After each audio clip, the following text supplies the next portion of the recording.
Good evening, everyone. I'm Denise DeCenzo. It's been a day filled with pomp and circumstance as Connecticut's new leader officially takes office. We have it all covered for you. Channel 3's Dennis House is anchoring our inauguration coverage live from the state capitol. He's joined by our chief Capitol reporter, Susan Raff, who's focusing on Lamont's State of the State speech, and Channel 3's Matthew Campbell, who's covering reaction and protest. Dennis, we'll start with you. Take it away. Denise, good evening to you. This was an historic day where we celebrated Connecticut history and its future. Ned Lamont took the oath of office as our state's 89th governor. He struck a tone of optimism as he took the oath of office administered by the former Chief Justice of the Connecticut Supreme Court, Chase Rogers, who went to college with Ned Lamont's wife, the new First Lady of our state, Annie Lamont. I am going to work every day as governor to give our kids and all of our kids the very, very best opportunity at the starting line of life and make sure this is going to be an amazing life for them, hopefully right here in the great state of Connecticut.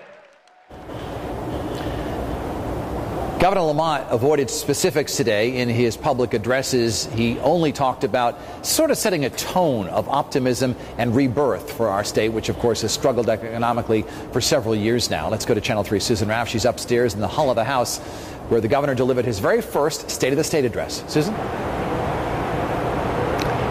Dennis, his very first indeed. Shortly after being sworn in, Governor Lamont came right here to the state capitol here where he addressed the state legislature. His speech was about 30 minutes. And as you know, many lawmakers here have a lot of questions about what lies ahead.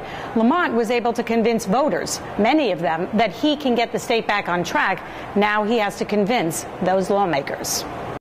And every election gives us a fresh start. And this is our chance to reinvent Connecticut. A call for action and unity from Connecticut's new governor, Ned Lamont.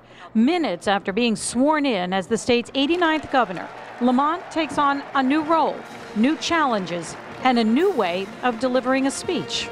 You're reading the teleprompter. That doesn't impress anybody. His message, one of reality but optimism. He praised the state's skilled workforce, but says much work is needed to grow more jobs. And there is no time, he says, to look back. Who's responsible for this crisis? Who's to blame? Who cares? It's real, it's here, and it's time to confront it head on. Leaders on both sides of the aisle are eager for a fresh start. I think there's a lot of togetherness there. Wasn't any blaming. It was, we got to get it together. We got to work together. Governor Malloy was an extraordinarily talented, principled governor who did what had to be done in difficult circumstances, and I'm sure that Governor Lamont will do the same thing. A few former governors attended the swearing-in ceremony. Governor Jody Rell was one of them. I think that the optimism is there. I think the wind is beneath the sails and ready to go. And I think just having a change sometimes makes a big difference. There were several things in Governor Lamont's speech that did get him a standing ovation. Things like improving and modernizing transportation, as well as having a balanced budget. But there were several things also that did not get Republicans much reaction at all until after the speech. And those are some things that we're going to talk about on Eyewitness News starting at 6. So, Dennis, back to you for now.